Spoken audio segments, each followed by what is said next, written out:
Going on to topic 4, which is absolute value equations and inequalities. So keeping in mind these vertical lines to either side of an expression refer to its absolute value. So in examples 1 through 5, we're going to put in there a p, a negative p, or a 0, where p is a positive number. So here we're saying whatever the absolute value of something is, when it comes out, it will always be a positive value. Now if x equals 0, then the absolute value of 0 is 0. And here, if you had an equation, the absolute value of x is equal to a negative number, this has no solution. So that every once in a while you'll have that as kind of a trick question. And here are some of the general rules. So here if we have the absolute value of a number that is less than p, those numbers that satisfy it are a negative value of p, then your x is less than a positive value of p. And here we have where the absolute value of x is greater than p, we have actually an OR situation that we talked about in a previous lesson. Now, we'll give you some actual examples of this, and it should fall into place. So here is a graph that they are illustrating. Notice you have this horizontal line is y equals 5. So they're giving this as a function, x minus 1, and they're giving it as the absolute value of that, and that equals 5, or is, in the later example, less than or equal to 5. So let's just do this first one first. Now the technique we went over in class, or I'm hoping your instructor went over in class, was that when you set this up, the first time you just remove the absolute sign, and you have it just as it is.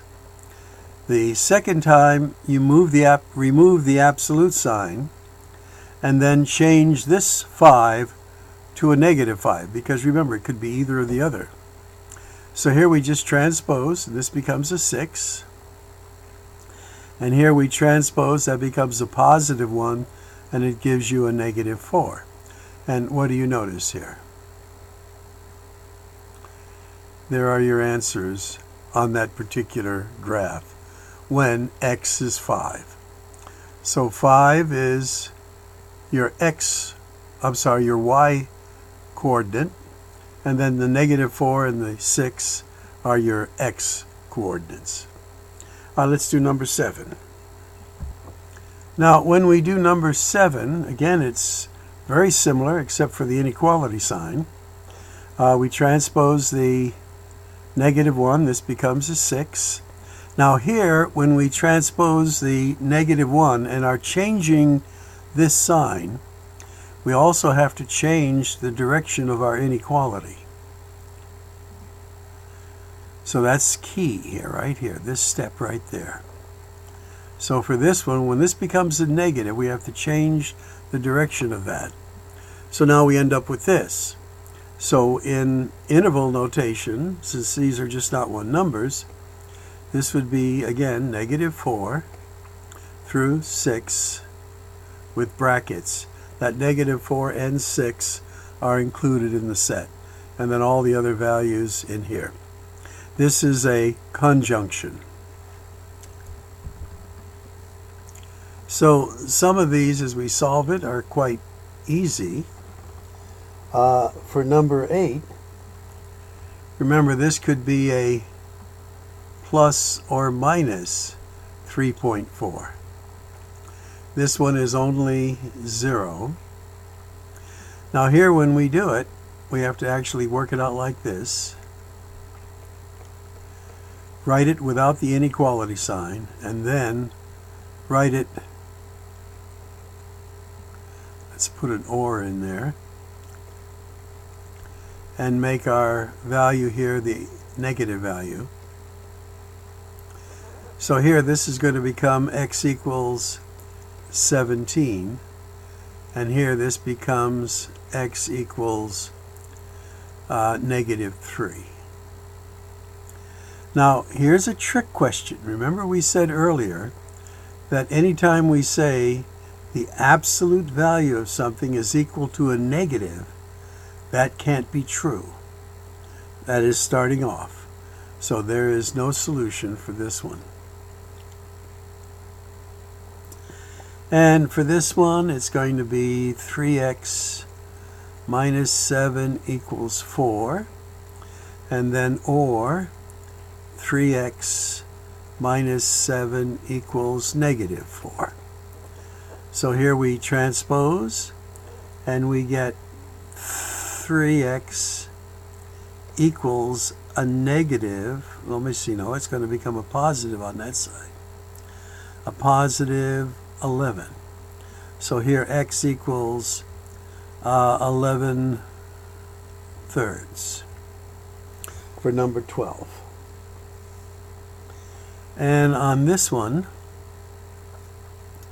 here this comes over as a positive 3 then. And then 3x equals 3, so x equals 1. As we transpose, this becomes a positive 7, and a negative 4 gives us a 3. Now in number 13, we need to first bring over the negative 7. So we then have 5x equals, when we transpose that, that gives us a 16. So we're going to have 5x equals this, or 5x equals a negative 16. Now for number 13, the first thing we do is bring over the negative 7. On this side it becomes a positive 7, which gives us a 16. And then 5x equals a negative 16. And we just divide both sides by 5. And there are our two answers. Now here we're going to set this up in the same way, or this side equals a negative 11. Now to get rid of the 2, we multiply each term by the lowest common denominator, which is 2. So here the 2's cancel out, and we're left then with 3 minus 5t equals 22. Here the 2's cancel out, and we're left with 3 minus 5t equals a negative 22. So when we do some transposition, I like my t's to be positive, so I bring that over. Bring this over. This becomes then a negative 22 plus 3 is a negative 19. Divide by 5. And here we're going to bring the t's over. 22 over becomes a positive on this side. And so these are our answers here. And that looks like that. Okay, let's take a closer look at 15 now.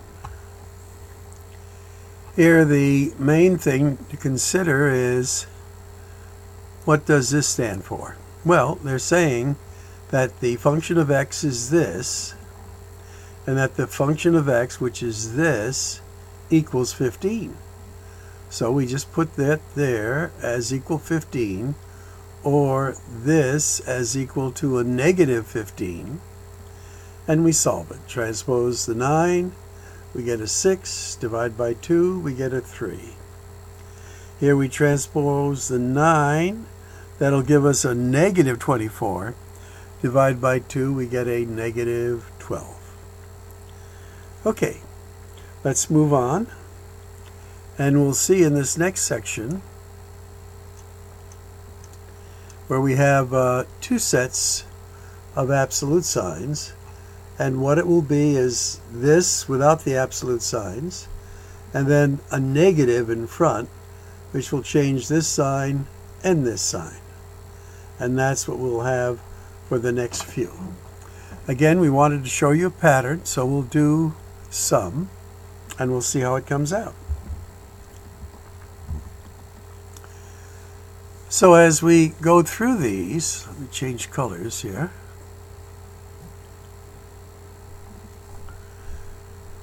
We set it up as this equals that, which is there.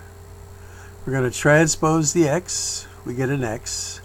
Transpose the 1, we get a negative 7. That's one answer. Now, when we equal this other side to putting a negative out in front, think of the absolute signs as a grouping symbol. We have to change the sign of the x and the sign of the 6. So now this becomes a 3x. Subtract 1 from both sides, this becomes a 5. There's my other solution. Now, this is interesting. When we do this, we have this equals that. We're going to subtract an x from both sides, and then we find out that 6 equals a negative 7. Is that possible? No. So for this one, there is no solution. And here we transpose the 6. It becomes a negative 6. Plus 7 gives us a 1.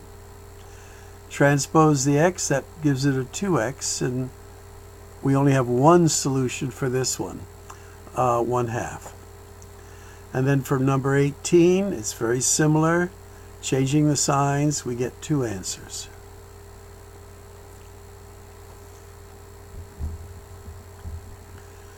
Number 19 is sort of interesting. When we do this side, we get x's 4/3. That would be one solution. But when we do this, we find the 3 x's just cancel out, and we have negative 4 equals negative 4. So in this case, any number that we put in there for the x would make this a true statement. So the answer is all real numbers. This is something we had in the past, and if we wrote it in set builder notation, it would be x comma y is such that, and then you would just write this after it, and that would be the answer. All right, we're going on now to graph these. And again, notice what happens. X is greater than or equal to 3, or x is less than or equal to negative 3. Now, we can write this in this form, and we can graph it. So we'll do a couple of things here. Now, we mentioned a little bit of this in the earlier introductory part, but here, if we ever see the absolute value of something is greater or equal to, or just greater by itself without the equal sign, we're always going to get something like this, where it's a disjunction.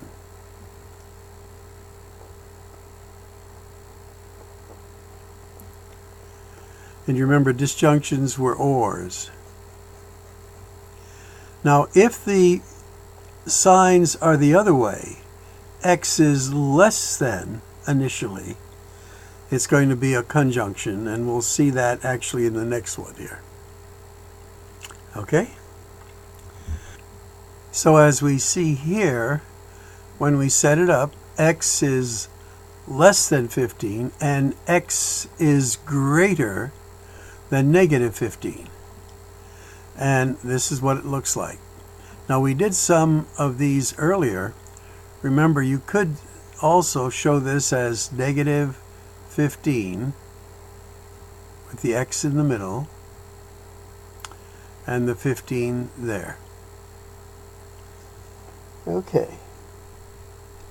And if you were to write that in interval notation again, that would be a negative 15, comma, 15, parenthesis. Now keep in mind, this is not an ordered pair. This is interval notation. So just keep that in mind. Anytime the absolute value of x is less than, it's going to look something like this. Anytime it's greater than, it will be like the previous one, a disjunction. Okay, let's do these. Here, this will be an intersection because it's less than. So here we get x is less than 4. And x will be greater than a negative 10. So we set up our points. Let's see, 2, 4, 6, 8. This will be negative 10 there. And 2, 4 will be right there. So it'll be a parenthesis there because x is greater than that. And x is less than this. Oh, I didn't get too well there. That's better. And then filled in. Now here we had to bring the 8 over first as a negative 8. That became a 6. And then later a negative 6. So we're going to subtract, well, we're going to add 3 to both sides. So we have x is greater or equal to 9, or x is less than or equal to a negative 3. So our numbers are 9. Let's see, 2, 4, 6, 8, 9 is right there. And a negative 3, negative 2, negative 3 is right there. And we're going to use a bracket for this. X is greater or equal, so we put a bracket here. And it goes off like so. And this one is x is less than or equal, so a bracket there. And it goes off like so. Okay? This is a conjunction. This is a disjunction. All right, this is a little bit different. What I'm going to do is take my negative absolute value to the other side where it becomes a positive. And then I'm going to transpose the 5 as a negative 5 to this side then. And this becomes an 8. So there's my first inequality. I'm going to subtract 1 from both sides. That gives me a 7. And I divide by 2. So x is greater than or equal to 7/2, which I grafted right there. And then the other one, it would be this, but a negative 8, and I had to reverse the signs. So transpose a positive 1 becomes a negative 1, and a negative 8 is a negative 9. Divide by 2. So x is less than or equal to a negative 9/2. And my 9/2 is right there. And it looks like so. Okay. Okay, this is a less than, so we set it up as a conjunctive. And there it is, without the negative sign. There I reverse the 4 to a negative 4, reverse my inequality, solved it. I got these two values, and I'm using the technique of bringing this over. So I keep my variable positive, so I wouldn't have to divide by a negative and have to reverse the inequality. I'll do this part with you. We've taken it out of the absolute signs, and then taking it out of the absolute signs, reverse the inequality sign and change this to negative. I have to get rid of fractions by multiplying every term by 6. So here 3 goes into there twice. This cancels out. 2 goes into there 3 times. So now I have to just distribute that. That's going to be 14 minus 4x is greater than or equal to 15. And the same thing here. 3 goes into there once, goes into there twice. 2 goes into there once, goes into there 3. And now I distribute. This becomes a 14 minus 4x is less than or equal to a negative 15.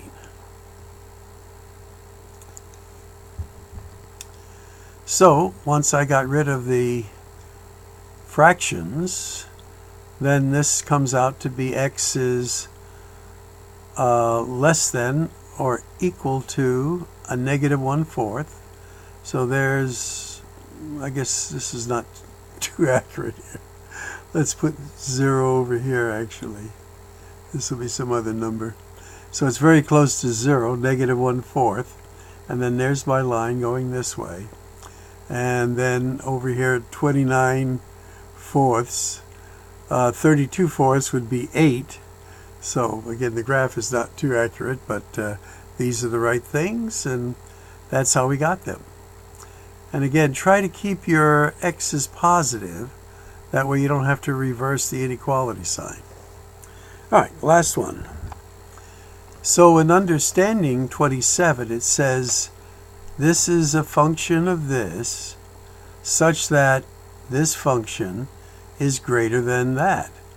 So you just set this up as greater than 2.